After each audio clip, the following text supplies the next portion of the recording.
welcome to another episode of the Adrienne Ross Show, where sports and culture connect. Now, I'm a little behind in this, but I'm a little behind in a lot of things right now. I just find it fascinating, so I don't want to not cover this because I'm a little bit behind. How many of you watched Coach Sandy Brondello on Sue Bird's podcast recently? Raise your hand so you can take the teacher out of the classroom, but you know the rest. Raise your hand if you saw that.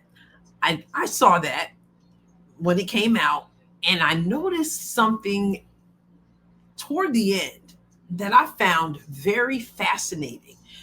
And I feel like it is about as close as anyone has ever come to admitting that things didn't really happen the way history is going to say it happened. So what do I mean by that?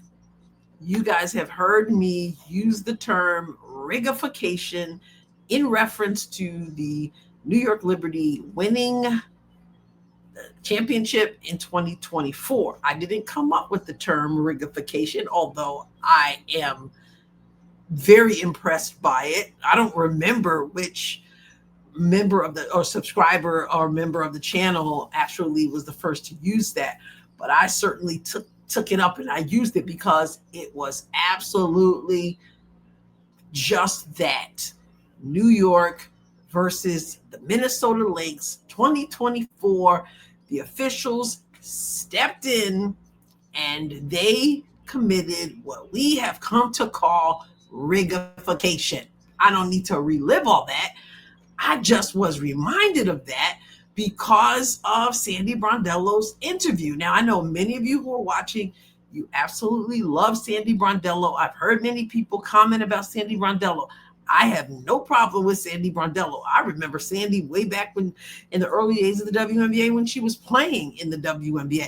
So I have no problem with Sandy Brondello. It just is what it is. And the officials helped New York to win that championship that they never seemed to be able to get in all the years they had opportunities to. I mean, it was so blatant that Kathy Engelbert showed up in Game 5 in that dress of the New York skyline, okay? And I've covered this extensively. I've shown video footage of it. It was definitely rigification. But I feel like Sandy Brondello came very close to admitting things weren't as some folks way in the future, should the WNBA last that long. They don't necessarily remember all that. I don't know. Let's go to what she said to Sue Bird that brought the whole rigification back top of mind, to steal a phrase, if you know, you know, that brought that whole thing top of mind in that interview. You know, we can't win every game, so you have to have those experiences to learn, to go through that adversity. And we all had adversity, but I think the players just came together and understood, you know, accepting their roles, and doing something that was bigger than themselves, and we found a way. Now, obviously, Game 5, that was spoken about a fair bit, just a little bit.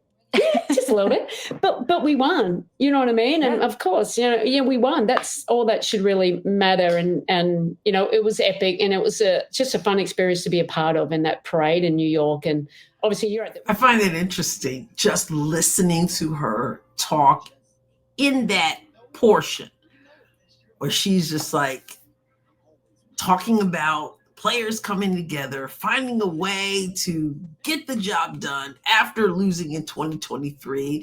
And yet there's a bit of a hem and a haw in that. It's like, if you're talking about your championship and yet you have to mention the Game 5 and that a lot of people have had something to say about it, and then you're like, but we won, but that's all that matters, is that we won. That tells me that that you didn't really win. I mean, in the record books, you won. But here you are on this podcast more than a year later. You talk about your championship.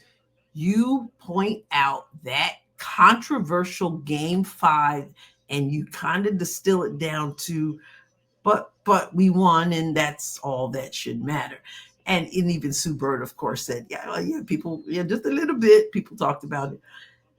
No shade to Sandy Brondello, no shade to the New York Liberty. But I think in reality, every one of us who watched the game without bias, and I say that even knowing that I'm not and never have been a New York Liberty fan, but I do think for the most part, 99.999% of the time, I'm able to be fair, even when I'm not a fan. And I notice I said 99.99%, but obviously, when you know the game and you watch that game and you know how the New York Liberty got bailed out, you have to say I saw it. And when I listen to that, when I watch that, I feel like even Sandy Brondello has to know, as much as she appreciates having the championship, I honestly do feel that there is an asterisk over New York in that championship, because these women did not just show up on the basketball court one day. They've been watching the game and playing the game all of, maybe most of, if not all of their lives. And Sandy Brondello is a successful coach. She knows what it is to win. She knows what it is to play the game.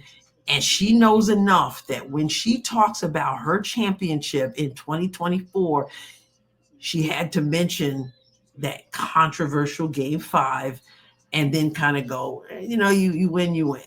That's all that matters. The fact that she's mentioning that tells me that there's more to it than that.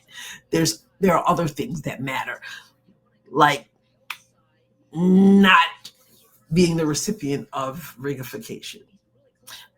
Not trying to step on any toes. For those of you who love the Liberty, for those of you who love Sandy Brondello, I'm just trying to keep it real, because what we saw from her is the hem and the haw, because she too knows what's real.